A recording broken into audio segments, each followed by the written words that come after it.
remember him walking up to me that day. That day I did not even have enough money to buy my outfit for that night.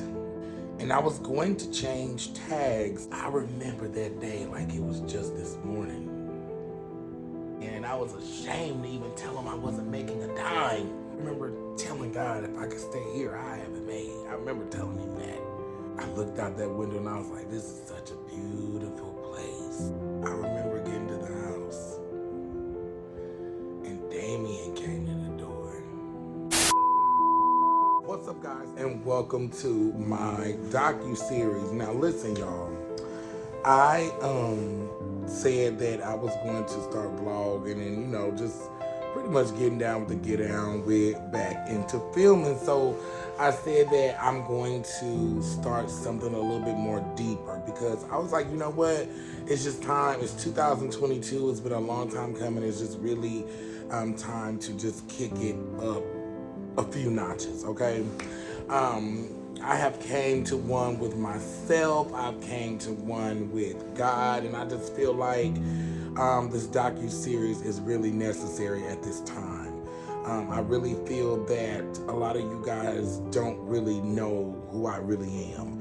A lot of you guys just have gotten glimpses of different opportunities that you have seen me involved in. So it's like, let me give the people a chance to really know who I am. You know what I'm saying? So it's like, let's come today and let's sit down and start the docuseries. What better time to start it than right now? So I'm like, let's do this. So if you guys are new here to my channel, make sure you guys like, comment, and subscribe, because I know a lot of y'all running over here today because they like, oh, he telling this, oh, he telling that, oh, he... Listen, I know you messy motherfuckers want to hear it. You want to see the downside, because a lot of people, believe it or not, guys, they get pleasure out of your pain. So if I'm going through something or I'm hurting or something of that nature, a lot of people will get pleasure out of that, and they will come watch it and they will come feed off of that, because that's the type of energy that feeds their system right now currently. You know what I'm saying? Believe it or not, I used to feed off of different shit like that. So it's just the way of life. So have a seat, because we're getting ready to talk. So I remember when I first started a Facebook, okay? A lot of y'all probably thought that I jumped out there with YouTube. You guys seen me with the Prince family, different things like that. That's no longer anymore. You guys will see that. We're gonna talk about that in this docuseries, like what happened with these people. And me, you know, we're gonna actually talk about all that. We're gonna get down to the nitty gritty, and I'm just gonna be quite frank, honest with you. I don't care how the Prince family feels about this. I do not care how a few of my colleagues will feel about this. I don't care, because I'm on my own, and I've been on my own for quite some time now. You understand what I'm saying? So I don't really care how people feel about what I'm saying. You know, you'll have people that come and say that I'm clout chasing. I don't really care about none of that stuff, because if I was clout chasing, I would literally, I would be so paid right now if I were clout chasing, because there's so many things that I could talk about that you motherfuckers would come here and watch, because that's what you do. You feed off of drama, you feed off of mess, and I know you would come here. The Shade Room would end up here, because they feed off of drama and mess too. It pays their fucking bills. So if I really wanted clout, I would come out here and I would tell every fucking thing that I've ever even heard or seen. It's not that serious to me. You understand what I'm saying? It's not that serious to me. I'm focused on me and my lane. I'm gonna make it, because I'm walking in my purpose right now. If you walk in your purpose, you'll make it. You understand what I'm saying? I didn't have the stabilizer today, y'all, to set the camera up, and I was not getting ready to leave and go out and hunt and find one. I was not getting ready to not start my docuseries because of the stabilizer. That's another thing that I'm going to talk to you guys about, staying focused. That is very important in this industry for anybody that wants to become a YouTuber, anybody that wants to come into the light, period, into stardom, into the fame, into any of that. It's going to require staying focused. A lot of times you just have to guard your focus. You know, if I don't answer the phone for you, that just means I'm guarding my goddamn focus. Because a lot of times, the enemy will come through people closest to you, because that's how he can get to you. Nobody else can get up on you but the people that's closest to you. That's why the division happens amongst a lot of families. But we're going to talk about me and my life today. That's something that I never really have ever done. Not as transparent as I'm going to be today. I want you guys to understand that this is my life. I'm going to be very transparent, and I'm not ashamed of anything that I had to face or go through or am currently going through, because nobody's doing shit for me. Okay? God is doing it for me. And it's just that simple. So, you know, when I started doing vlogging and I started getting on the camera, it was on Facebook. And I remember there was nobody there. There was nobody there to watch me. There was nobody there to laugh. And there was nobody there to comment. People got murdered. And I went off about it because I could have gotten murdered. And this is what drew the crowd. When I was speaking motivation, I was speaking positivity, and I was speaking light into the atmosphere, nobody wanted to hear it. After a massacre came and I talked about it, everyone came. I remember everyone sat right there and they watched me go off for over an hour. I was so upset because I could have died that night. But God saved me, so there was no need to even be upset. Now that I look back on the story, I understand what it was all about. At that very moment, it was nothing to do with me. It was about God wanting to use me for his glory, and I never even realized it. I was upset because I almost was murdered. And people started to watch me from there. People started to come and support. They would come and comment, you know. Then I started from that, and I remember doing fashion reviews, just reviewing little bitty outfits, you know, telling people, hey, you don't need to wear that, or you girl, that is not it, you know. And you know, it was just I kind of Joan Rivers did, you know. And then I went from there to just, you know, a number of different things on the internet. And I experienced rejection. I experienced people talking about me. I experienced people not watching me. I experienced lots of people watching. I've experienced all those different things with my Facebook, but it was not making any money directly the way it should have been making. I had promoters come to me and they wanted me to do their parties, and they wanted to use my face to make them money, and they forked me out pennies. You know, it was just, you know, and I was grateful for it at the time because I wasn't making anything at all. But the right thing would have been to do would be to, hey, let's break this motherfucker off accordingly. But it wasn't done that way. And I'm gonna say this again. This is not to send shots at nobody or none of all that, because I don't do that. You know, if anybody know anything about me, they know that I will say your fucking name. If I want to say something about you, I will say your fucking name. So don't come here with that sideline shit or any of that like I'm being indirect, because if I want to talk about you, I'll talk about you. If I want to talk about them, I'll talk about them. I don't give a fuck. You know, you reached me at the level in my life to where I'm so focused, I don't care what you say no more. I don't care what you do no more. I don't care if you support me. You don't have to. Because one thing's for sure and two things for certain, sometimes you gotta leave the doubters outside. You got to leave them out there. Why would you want them inside? I used to want all the support in the world. But I'm gonna stay on track, because I have to go ahead and talk to y'all. Now, you're not going to get everything in this video, because I'm going to drop multiple videos daily with this series. I'm going to talk about this series anywhere. I may be at the store and I may start telling the story, the next part of the story. You know, I want you guys to be able to go with me, and I want you guys to fully understand that I'm not ashamed of anything in this docuseries, okay? I'm not ashamed of my struggles. I'm not ashamed of my past. I'm not ashamed of what I may have to go through to get where I am going, okay? So don't get it twisted as if oh, he's ashamed, or oh, he's looking for sympathy, because I've never been a person to look for sympathy. Sometimes I wanted it, but then something came over me and reminded me that you don't need sympathy, you need strength. You need strength. You don't need these people's sympathy. You don't. And that's for anybody out there that's watching me. I am a leader, okay? And I realized that leaders did not get a break. But we're going to continue on with the story. We'll talk about that, because that's something else that I learned way down the line. I'm starting with you guys from the beginning, from the Facebook when I got started. Now, my docuseries, my real life docuseries, it's not going to come out until I complete some things. But I can take you guys on the journey with me, because I need you to thoroughly understand if this is something that you want to do, if this is something that you're going to quit your job for, if this is something that you're going to change your career for and expect it to change your life overnight, baby, stay where you are at. When I left Fort Wayne, well, I'm moving a little too fast. People started to watch me.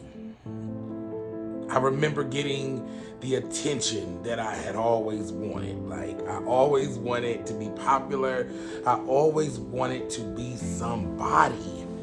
I always wanted to be an actor or a doctor or some type of person of importance. As a little bitty boy, I remember it. And I remember when I finally got that attention from these people.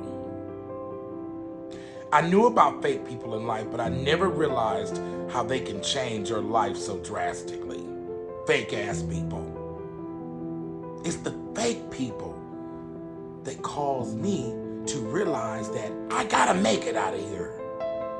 They taught me that I don't have a choice.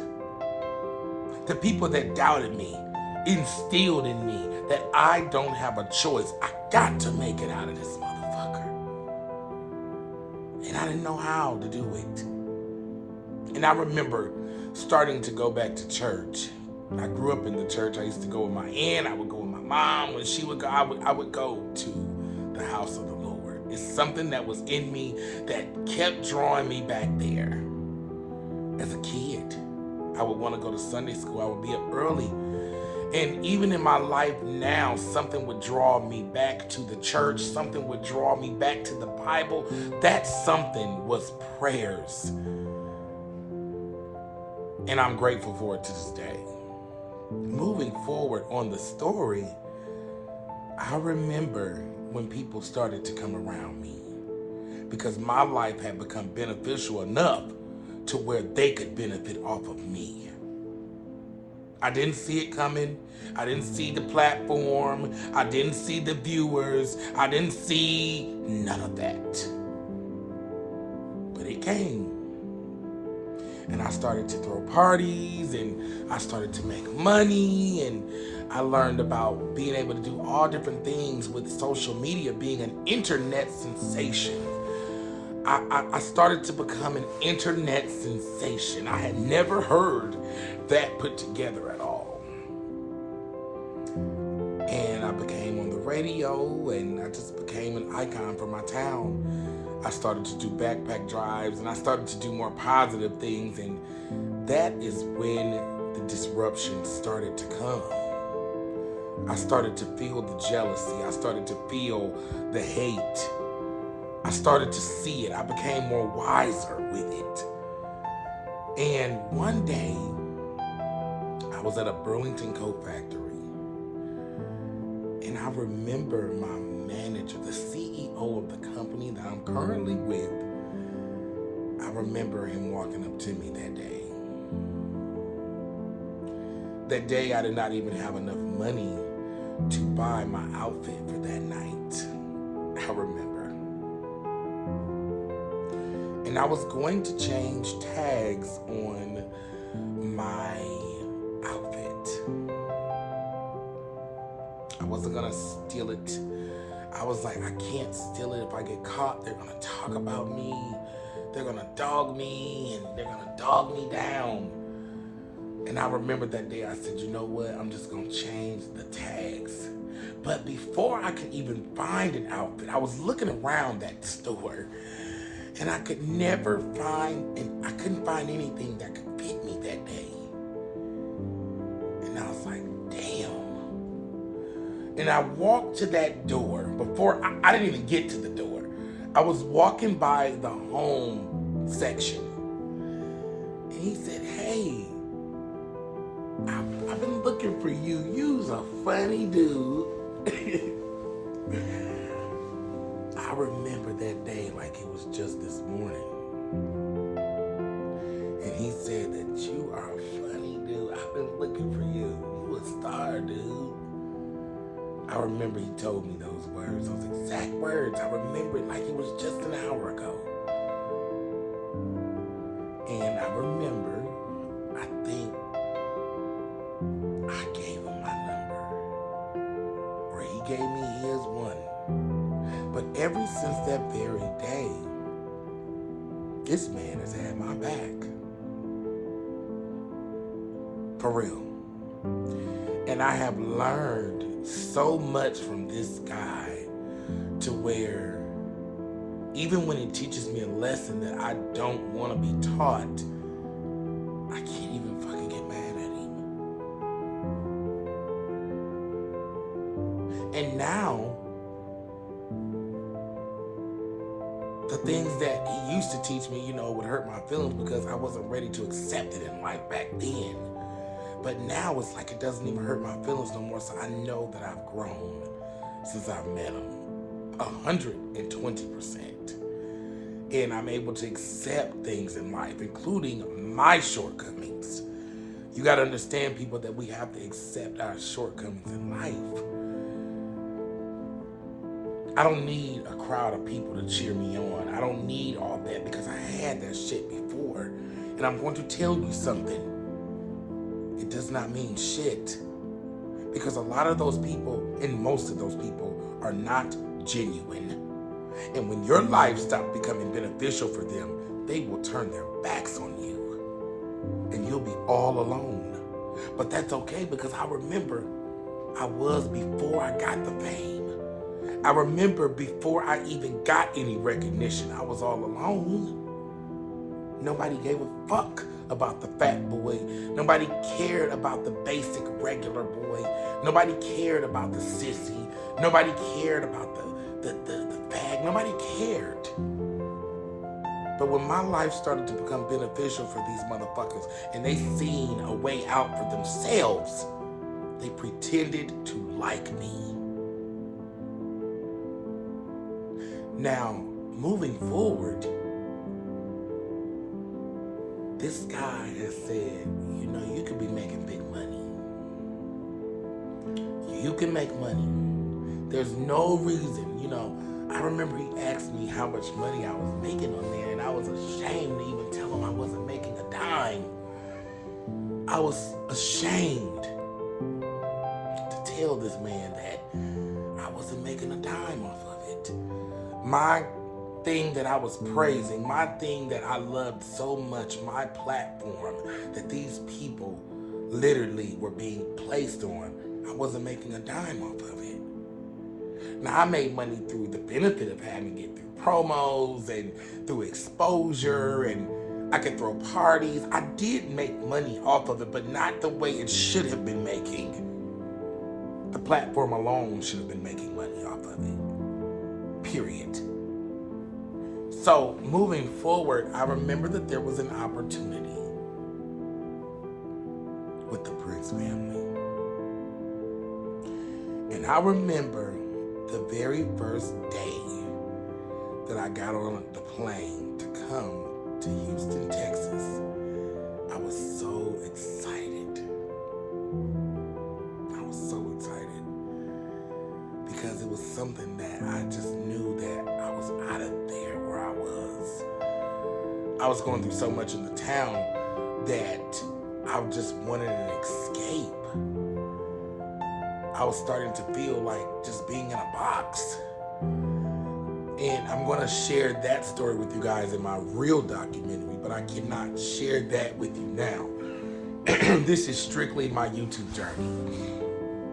This is a docuseries for my YouTube journey. Mine. Not anybody else's. This is my journey. And I want to share it with you guys because I may not make it to tomorrow. I may not make it to be rich and successful. And my story will never be heard.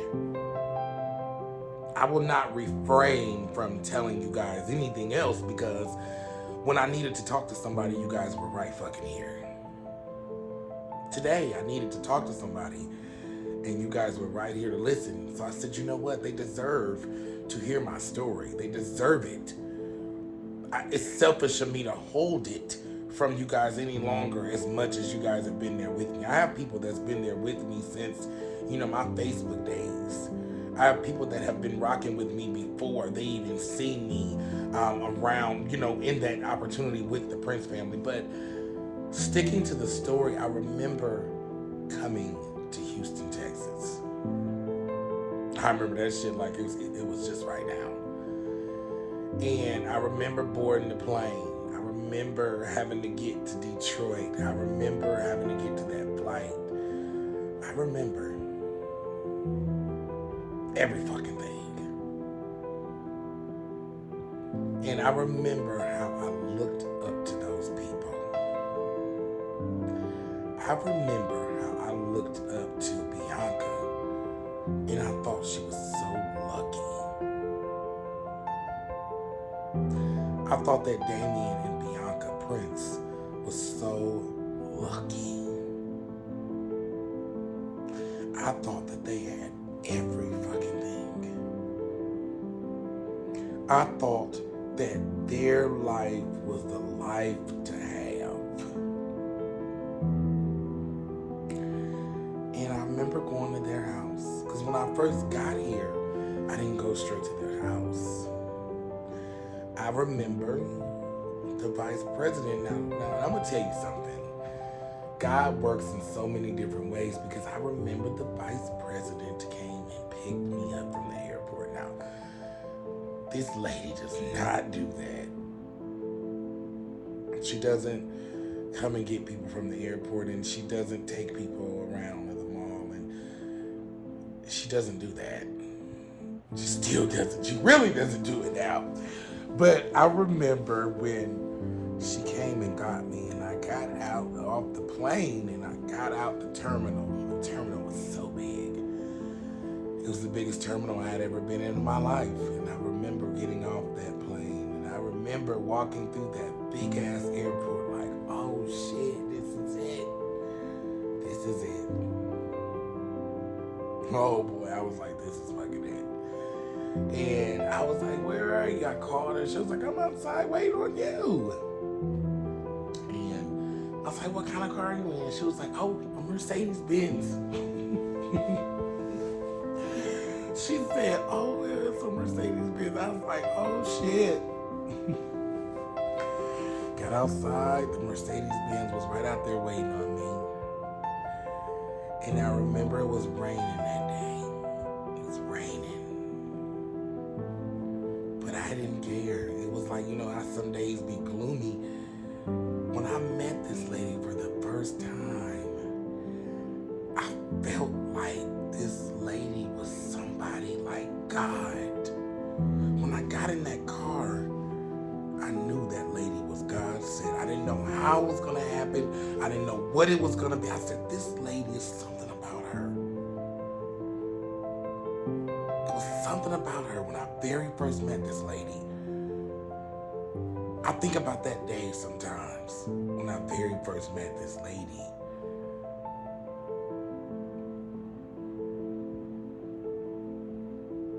I remember that day. I'll never fucking forget it.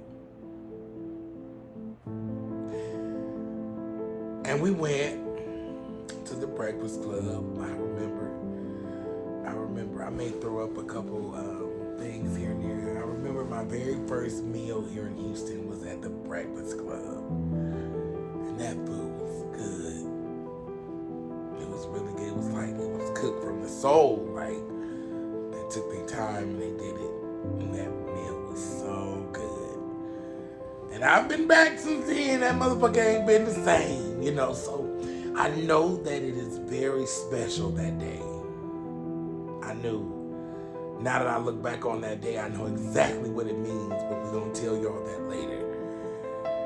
But I don't want this to be so drug out. These videos is only going to be 30 minutes long. I'm going to have these videos no more than 30 minutes long, so I kind of got to wrap up today's episode, but I remember that day.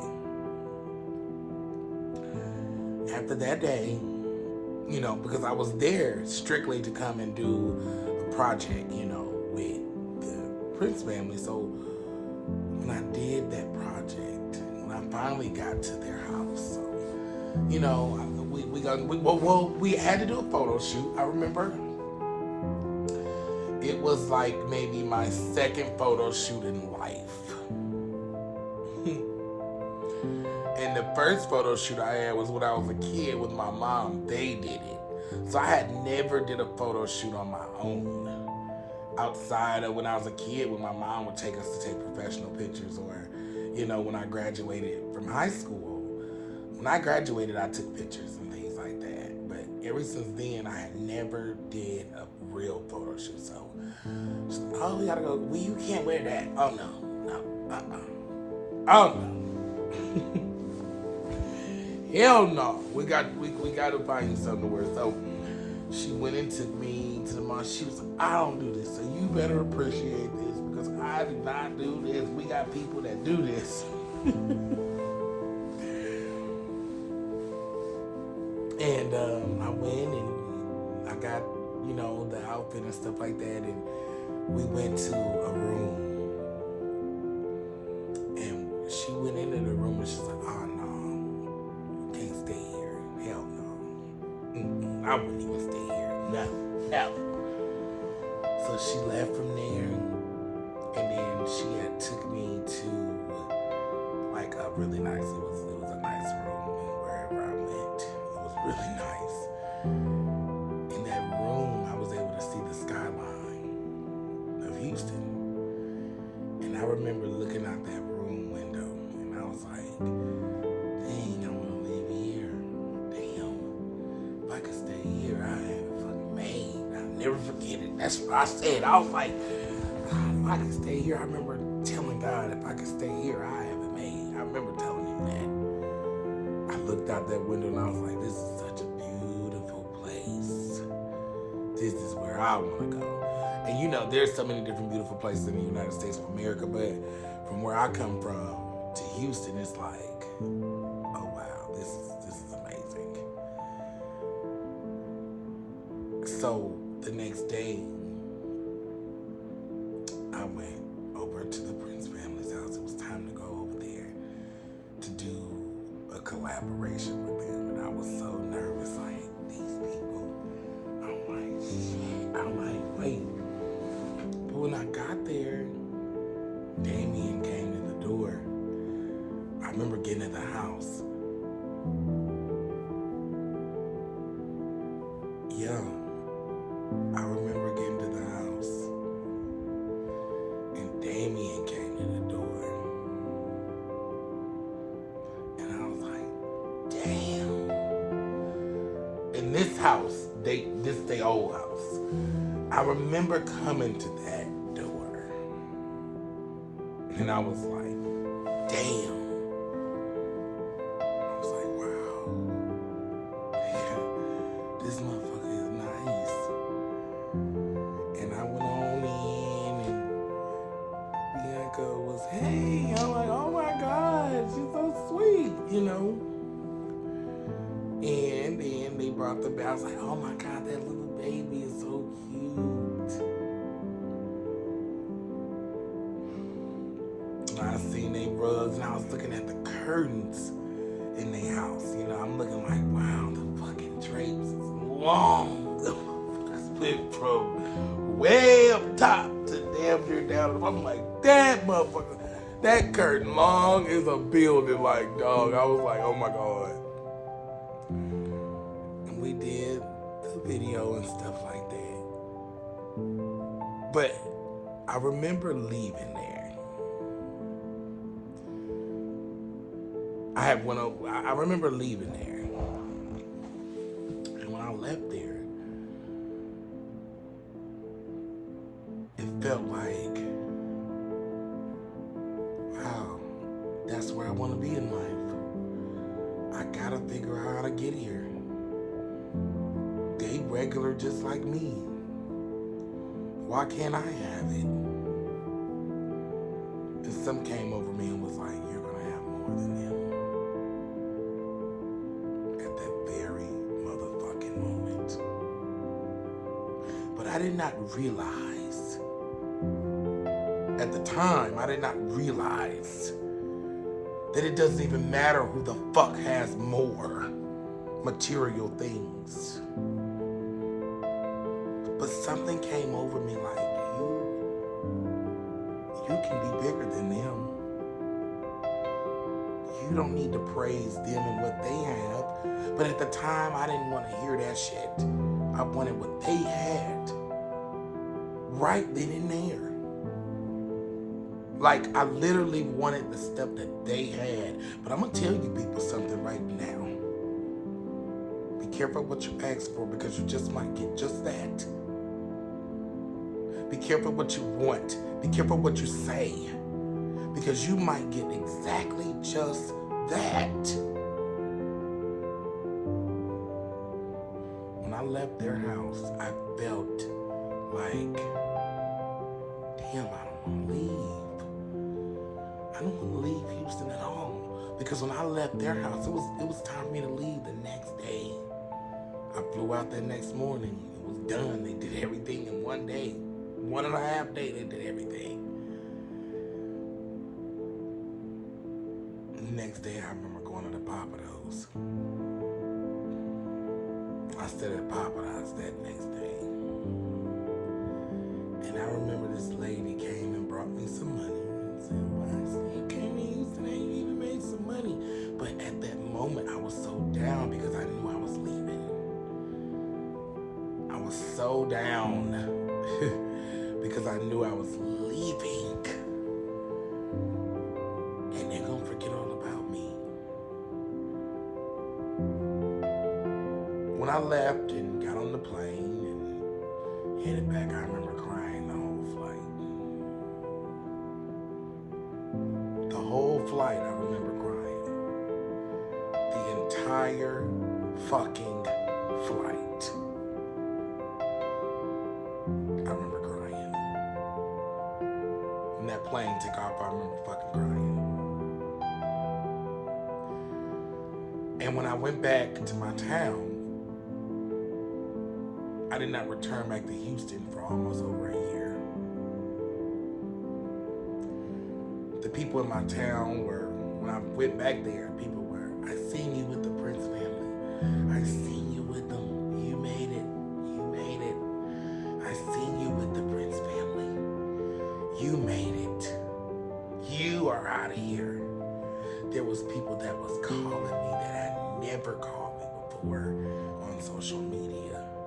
There was people that was, literally reaching out asking if I needed money, if I needed any fucking thing. Just because they seen me with the Prince family. And I was like, yeah, I'm going back. I'm going back. I'm moving there. I'm not staying here. I'm moving. I just all of a sudden started speaking it over my life. I'm moving. I didn't know how I was going to live here. I didn't know how I was going to make it. I didn't know any of that. I just simply said, I'm moving to Houston. 2 months went by, I still was there. 3 months went by, I still was there. 4 months went by, the people started, he's not going back with the Prince family. He's not going back to Houston. He's not going to Texas. He was supposed to have been moved to Texas.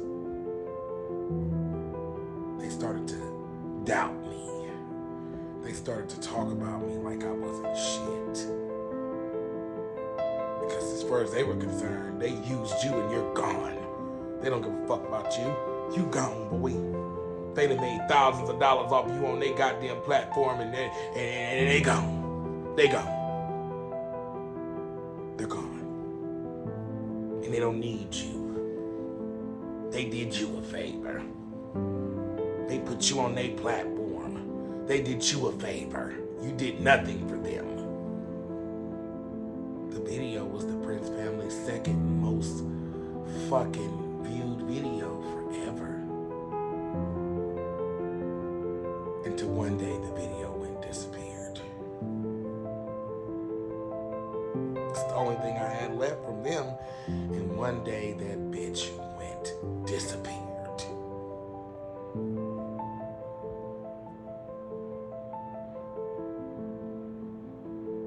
Exactly.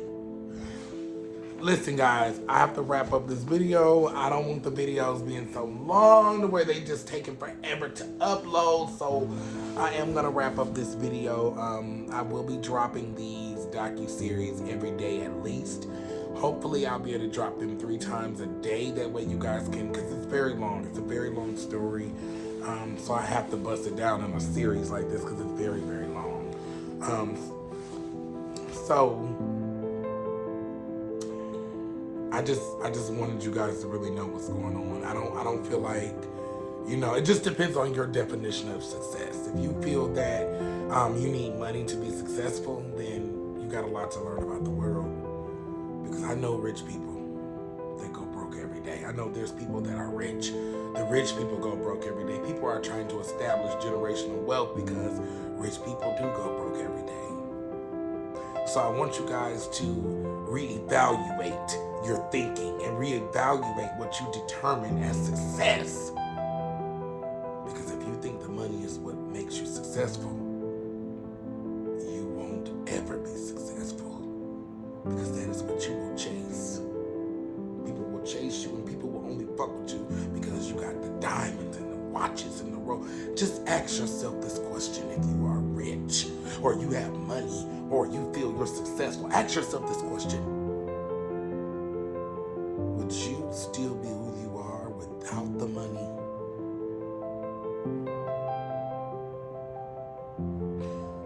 Would you still have the same love from all these people and all of the same respect that you think you got if you had $0 right now?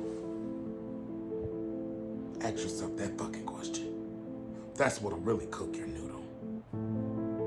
I will talk to you guys later on today, or I'll probably talk to you guys tomorrow, and you know, for sure, because before I dropped and started this docuseries, I already had started filming it because I wanted to be ahead. I didn't want to put it out here and then you guys get started on it and then y'all like, okay, what's next?